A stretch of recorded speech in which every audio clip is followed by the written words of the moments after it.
Hey, we are in a series called Stepping Stones. It's about that idea that somebody lays out a path for you to follow, leading you to a good destination, hopefully to a destination better than the one where you started.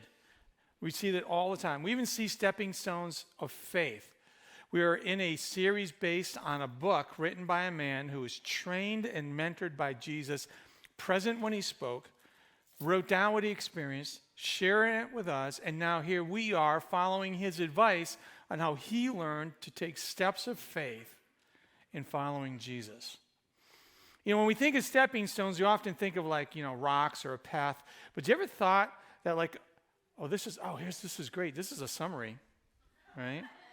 Stepping stones, make a confession of faith, walk the path of the cross, prepare for a milestone moment with Christ.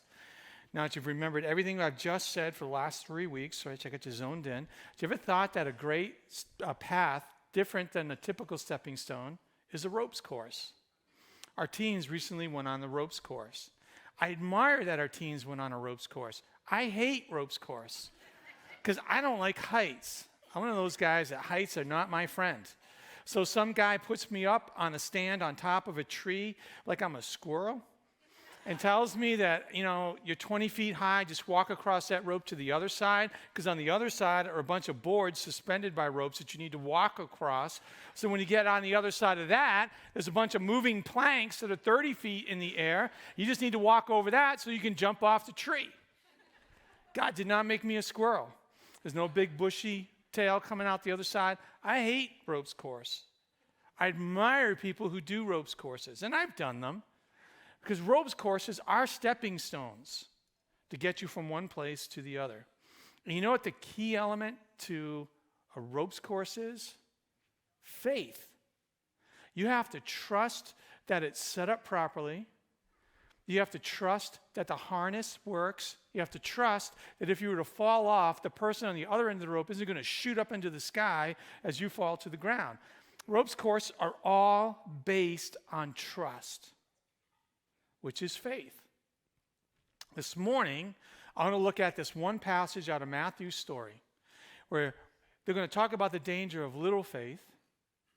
They're going to encourage us about having a little bit of faith so that you could have faith that moves mountains. And I know that's confusing, but sometimes Jesus does that. He gets us spinning a little bit in order to narrow our focus and to get us to pay attention. And in the midst of this, we're going to get a little personal this morning, okay? Because sometimes when we speak from the platform, we speak as much to ourselves and about our lives as we do for others. And that's what we're going to do this morning. Powerful service today. So God, I want to give you this time. I want to pray that your Spirit will work through me because, Lord, I know the truth. I have nothing to bring to the table of power to make change. That's all about you working in the hearts of others. But I want to be here and I want to speak the words of Jesus Christ. And I want to be accurate. I want to be true to what you originally said. I want to help people through life, and I can't do that on my own. So would you please be the breath upon my lips? Speak with a power beyond my own. And would you just bring to people moments of clarity that could challenge them to take steps of their own. Amen. So last week we talked about Jesus was on top of a mountain. He brought three of his followers, who are called disciples, with him. And they're up there and they had this fabulous moment with Jesus. But when you're on the top of a mountain and everything is going well in life, what do you have to do? You have to get off the mountain. You got to go back to real life. And this is what happens when they do that. So at the foot of the mountain, they've come down off the mountain. A large crowd was waiting for them. A man came, knelt before Jesus, and said, "Lord, have mercy on my son. He has seizures and suffers terribly. He often falls into the fire or the water. So I brought him to your disciples, but they couldn't heal him." I'll point out two major characters in this story so far. One is a man with his son, a dad. His son is suffering horribly, and he's going out of his way to find Jesus. He doesn't find Jesus, he finds the disciples. We're going to come back to his story at the end, but the point is, it's kind of like he went to church looking for help, and there was nothing there to help him. He's desperate. The other group are the disciples. Disciples are caught in a crowd of people. They follow Jesus. They see Jesus do this all the time. And of course, it works for Jesus. And what are they experiencing? Embarrassment. Nothing is worse than failing when your boss shows up. And then he shows up and he does it exactly right, and you walk away with your head down in front of a large crowd of people. That's what they're experiencing. And they're perplexed. Because again, Jesus does this all the time. There's even moments when they did it, when Jesus sent them off. So why can't we do it now? What's wrong? What are we doing different? And Jesus says to them, you faithless and corrupt people, how long must I be with you? How long must I put up with you? Bring the boy to me. Well, that's harsh. A lot of question about who he's talking to. Is he talking to the crowd of people? Or is he talking to the disciples? I think he's talking to both. So a lot of times, because we're reading something 2,000 years later, we don't pick up the clues that are in the text. You got to do we talked about this last week, you got to look for the Easter egg in the movie. That is a quote that Jesus is saying. That's a quote from one of the great leaders of history called Moses, and they had just been with Moses. Jesus comes off the mountain. He had just been with Moses, knows all the stories of what Moses went through, leading a whole nation of people. He comes down, he experiences a frustrating moment like what Moses did, and he quotes from this passage, which is in a book called Deuteronomy, by the way, if you're ever interested in that, in chapter 32. And he said, Moses said something very similar to this. And if I were to paraphrase it for us, I think what Jesus is saying is like, you're the community of faith. Where's your faith? And then Jesus rebuked the demon in the boy, and it left him, and from that moment, the boy was well. So Jesus just managed the situation, and let's go move on. So now, move on. You're the disciples. Like, I'm going to go with Jesus now. All right, we'll see you guys later. And you know what they're feeling, right? They're walking off with Jesus now, and like, okay, now we got to go face the boss. And so they just take the initiative, and they came to Jesus in private, and they said, why couldn't we drive it out? And Jesus, this is like a weird statement, because you have so little faith. Now, we think we know what he's saying. Well, because you guys have so little faith. But I'm a Bible geek, so I read it in original languages often. This phrase, little faith, is actually a single word. It's kind of like I think I've come to a place in life where I almost see it like an affectionate term. Like my sons, growing up when they were little, I used to call them little man, right?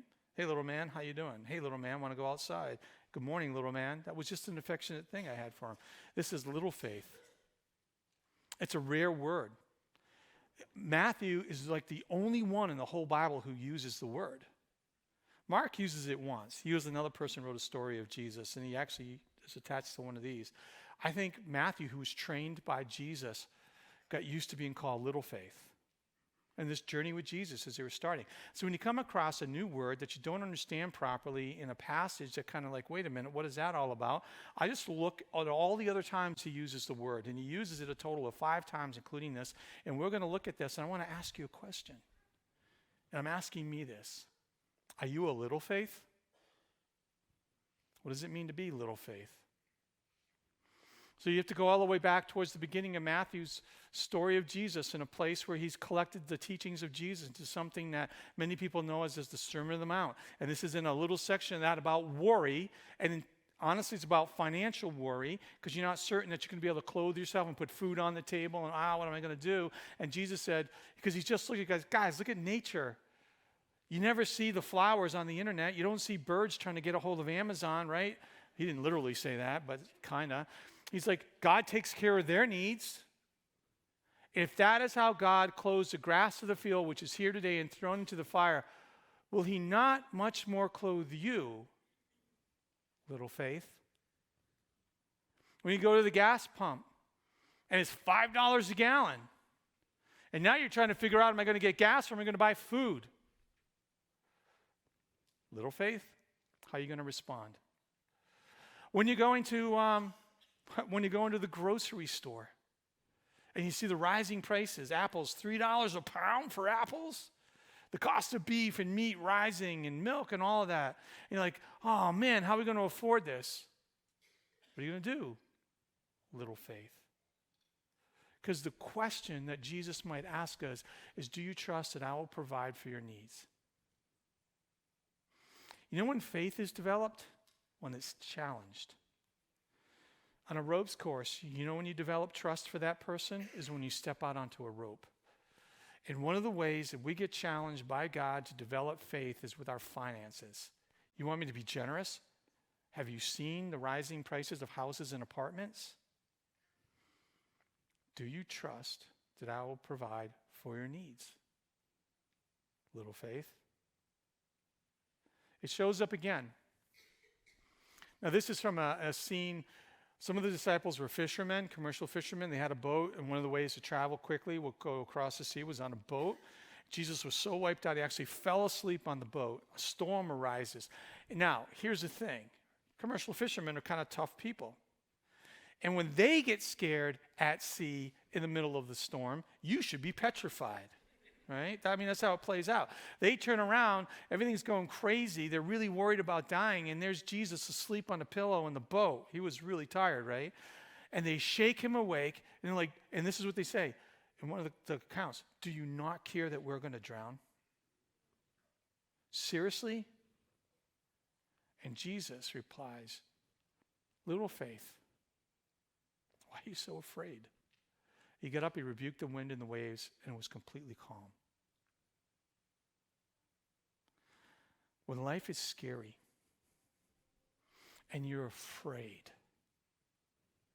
whether it's the world is a dangerous place and you're nervous of the violence you see on TV because there's war on the other side of the planet, do you believe that God will protect you? Little faith.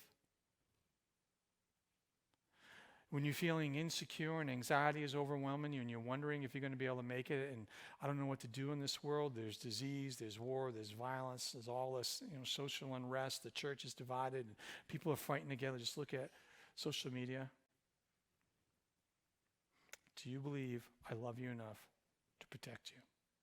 Because that's a core principle to faith. When the disciples in that storm stood up, they said, don't you care that we're going to drown? Jesus, are you not aware of how dangerous this is? Don't you care about me? I have followed you. My life is scary. It's falling apart. I don't know what's going on. I'm in the midst of this storm. Do you not care about me? You're sleeping in the middle of a storm, and my life is like falling apart. God, where are you? Don't you care? That's a key point to faith. And little faith, do you believe I love you enough to protect you? I'm going to come back to these because these are hard. So now, another storm at the sea. Storms are a way of testing faith. And by the way, I want you to know that every single time he uses the phrase little faith, he's only talking to his disciples. Even in the very first one with the Sermon on the Mount, I really believe he's talking to his disciples. He's talking to people who have chosen to follow Jesus. So now, and this is a storm, and the winds are rocking the boat and all this, and this is a miracle. And it's okay if you're like, whoa, I'm not sure how I feel about miracles in the Bible. Follow me with the story. Because Jesus is walking on water coming to the boat. Long story why he wasn't in the boat. And this is crazy. They thought it was a ghost. They're freaking out. One of them, this guy Peter, says, well, if it's really Jesus, then tell me to come out and walk on the water towards you. And then Jesus says the worst thing that Peter could have heard at that moment. Sure, come on the water, Now Peter's like he's a guy in a boat full of men, and he said something brash, and now he's got to stand up to it. So he steps out and he walks on the water, right? And he's walking on the water, and then something happens. His brain goes, what in the world do you think you're doing? He looks at the wind. He's getting hit by the waves. He takes his eyes off Jesus and sinks. And Jesus immediately reached out his hand and caught him and says, little faith, why did you doubt? You had your eyes on me. You were walking on water. When everyone else said, this is impossible, how can you have peace in a moment like this? Why are you not anxious? Why are you not afraid? Why are you not freaking out? What in the world do you think you're doing? You're walking on water. You took your eyes off of me, little faith. And that's when you started to drown. That's when the emotions overwhelmed you and you sank below the waves. What's going on in your life? Where's the anxiety coming from? Where's the fear generated in your life? How are you feeling overpowered? Do you feel like there's waves that are splashing in your faith and you don't know how you're going to take another step, and your faith used to be powerful and active, and then somehow in the last few years, as we call it discipleship drift, you took your eyes off Jesus? The practices you used to, the Bible reading, the prayer, the worship music, the going to church thing, being in a faith group, you just took your eyes off Jesus, and now you feel like you're sinking. Can you stay focused on me during the storm, little faith? Can you stay focused on me during the storm, little faith? I get that it's scary. I get that it feels impossible. I get that you're just trying to walk towards me in the middle of a storm and be a faithful follower of Jesus Christ in the middle of the raging wind and storms that have been going on for the last 2.5 years. Are you at the point where you feel like you're drowning? Why'd you take your eyes off me? Can you stay focused on me during the storm, little faith? So they were traveling once. Again, they were in a boat. And Jesus makes one of these statements. Jesus speaks in metaphors. And if you've ever been married to a pastor, Jay, right? Or if you've ever had a pastor at the table, we sometimes don't know how to shut off, especially if we speak for a living. And so we'll just like speak in metaphors and analogies, and it's like the family's at the table and they'll say, Dad, we don't want a pastor, we want our dad. Or Sheila will say to me, I want my husband now, not the pastor, right? We just talk like this, and sometimes we don't know how to shut it off. And Jesus was talking, and he said something that was a little obscure about yeast in the flour. And he was really talking about using yeast as a metaphor for sin in people's lives. And if they're not careful about guarding it, it can expand into their whole lives, specifically talking about some religious leaders. That's just the background. And the disciples get confused and like, yeast, flours, what is he talking about? He must think, we don't have enough bread. And Jesus is like, this, right? Because he just had fed thousands of people with a little bit of bread and fish, right? And so where their discussion, like, I don't know what he's talking about. I don't know, maybe we're going to pack lunch or something. Jesus gets confusing like that. I know. I wish he could shut off the Messiah thing every once in a while and just be Jesus with us, And they're having this discussion in the corner. Aware of their discussion, Jesus asked, little faith, why are you talking among yourselves about having no bread? You know what he's saying? Little faith. Can you not remember what we just did? Can you not remember these experiences you had with me on a retreat, on a mission trip, in a church one day, at a Christmas Eve service, at a conference, at a worship? You know those moments when you felt that I was real and you knew that I knew your name and you were just so excited about knowing Jesus and you were moving off into the life, and now you're confused because life is confusing. Little faith, do you not remember those moments? All the sermons you've ever listened to, all the messages you've ever taken in, all the books you've ever read, all the small groups you've ever participated in, all the podcasts, all the YouTube videos, all that stuff that you drink in like a fire hose all the time. When life gets hard or confusing, do you not remember any of it? All the times you read the Bible. And now life is hard and life is confusing and you're not sure what I'm doing in your life or in your world, and you're just sitting there and you're like, I don't know what God is doing. You throw your hands up in the air. Don't you remember anything, little faith? Will you grow with me as a disciple? You know what a disciple is? Not someone who knows a lot about the Bible, not someone who's gone to church a lot in their lives, not somebody whose family was a Christian and grew up that way. A disciple is somebody who takes the faith that they've been given, all that they've been gaining, and put it into practice. And then when hard times come, they pull it out, they remember it, and they live it. So then let's go back to our story, because this is the last time Matthew uses it. So the disciples come to Jesus and probably go, why couldn't we drive it out? It says, because you had little faith. Guys, you're standing there and you're trying to cast out demons and heal people and all this. I know that I'm not present, but there's going to be a day when I'm not present. And in the midst of it, you had little faith. Well, what's the solution to the moment? I think that what Jesus is saying, because when you read about it in Mark's account, and this is really interesting because sometimes in these 4 gospel accounts, they talk about the same thing from a different perspective. And Mark takes this whole moment in a completely different direction. Pastor Dorian is really focused on that. You could watch his message. He's the pastor of our other campus on Facebook. There's a dad in this, remember? And there's a moment in this where the dad is really struggling. And so I think for us to understand this, we have to understand the dad's struggle. Because they couldn't cast out the demon, they couldn't help him.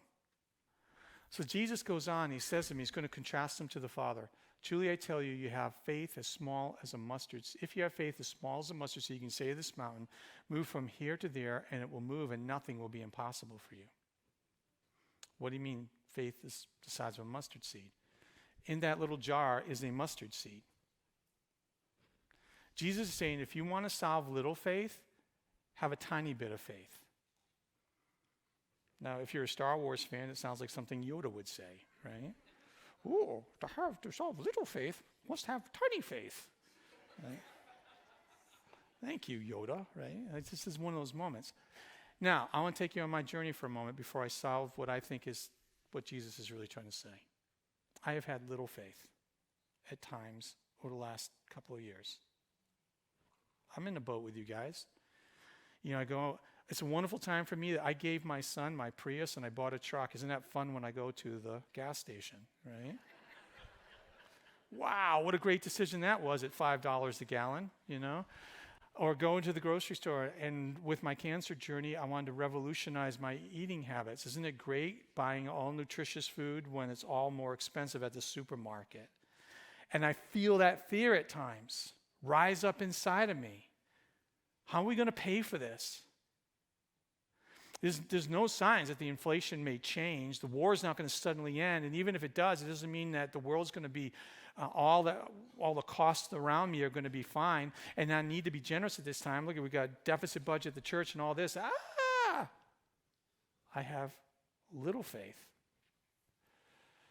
When there was a storm of life that crashed into my world when I was diagnosed with cancer. And there were moments in that journey where I felt like I was in the middle of the storm and God was asleep. I'm like, God, where are you?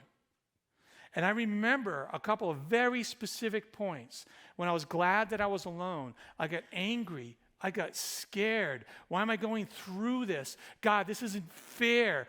How are we supposed to do this to the church at a time when all this chaos is going on? And Lord, what about my family? And all this junk is going out. You know what I had? Tell me, what did I have? I had little faith. God, you're going to be there to protect me through the storm. And then, there were times when I was walking on water. And I felt great in the middle of the pandemic. I even felt okay during my cancer treatments.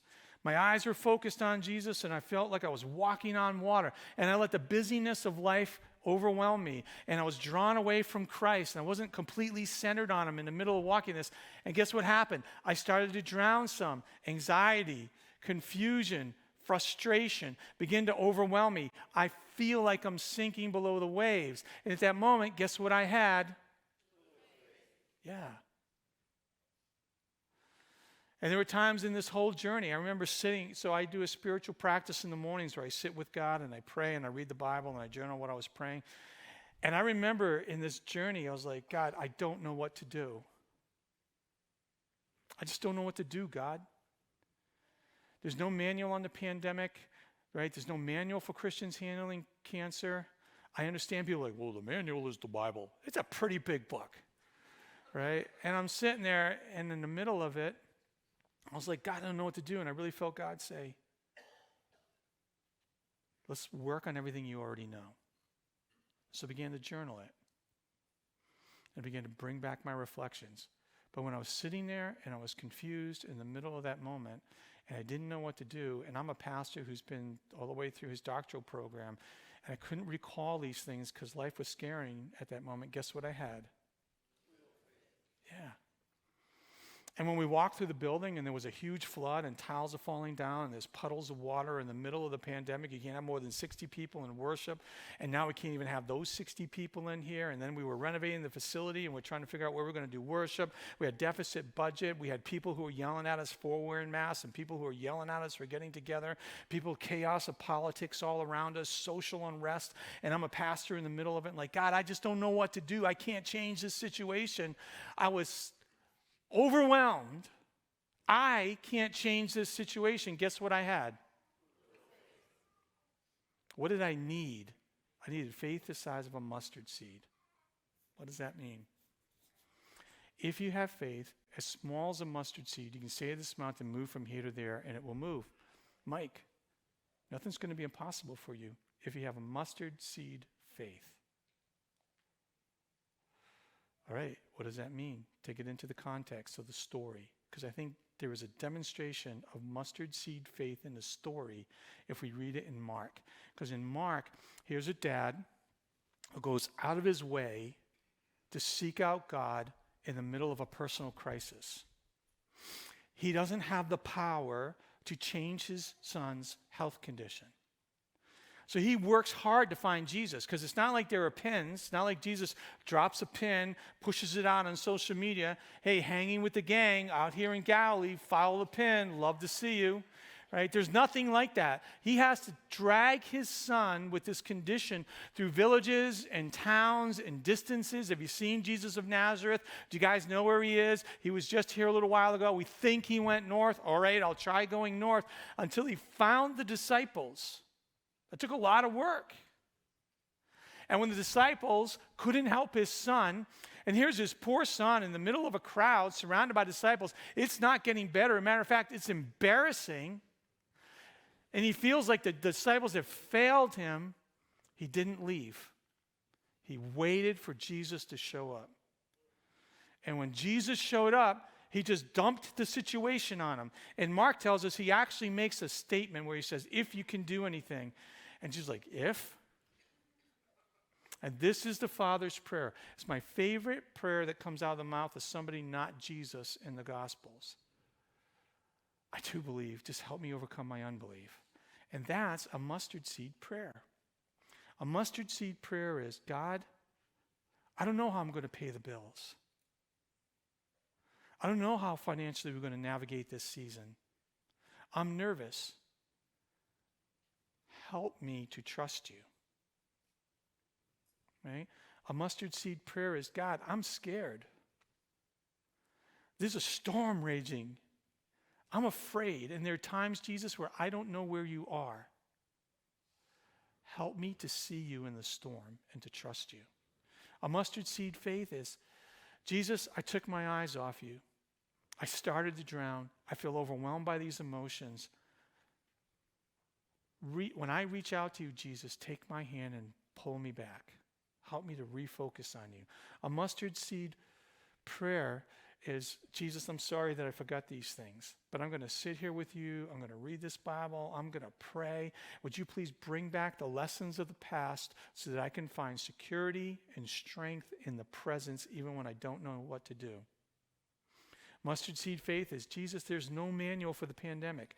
Jesus, there's no manual for when your church is flipping out over politics and social justice issues and when they're fighting with one another over masks and we're trying to repair the building and we're trying to figure out how to change lives in a world that's drifted away. Jesus, I can't solve that problem. Help me to trust in your power to be the power of my ministry. Not my strategy, not my tactics, not my goals, not Mike Lawrence with all of his wisdom and training and education throughout the years. Help me to trust you. That's a mustard seed prayer. So, are you little faith? Or are you a little bit of faith? The devotion and the power of just staying with Jesus when it's confusing, when it's not going your way, when you're not getting what you want, just waiting for him to show up when you feel like you're alone. And then when he shows up and he challenges you, will you pray honestly? Will you pray authentically? Will you throw it on the table? And will you just say, I believe. Help me overcome my unbelief. will you have a little bit of faith in the midst of your storm? So Jesus, I want to pray for our people. God, I love our church. And God, they're drifting through their own storms. They're dealing with their own fears. They've got their own frustrating, angry moments. They're in the midst of their own confusion. God, I know what it's like to feel overwhelmed and to cry out in confusion. Where are you, God, in the midst of all of this? Would you give them a little bit of faith? Would you show your compassion? Would you show your mercy? Would you show your patience in pulling them up out of the waves so that they can breathe? Would you pull them back to you when they've drifted away? We help them to recenter on you, Jesus, so they can find strength for life in their relationship with you. And God, whatever they're doing in their work for you, would you help them to find the power in you and not in themselves? God, what a joy it is to walk through life to realize I don't have to figure it all out. Would you give them that same joy? Just a little bit of faith for whatever the moment has for them. Amen. Love you guys.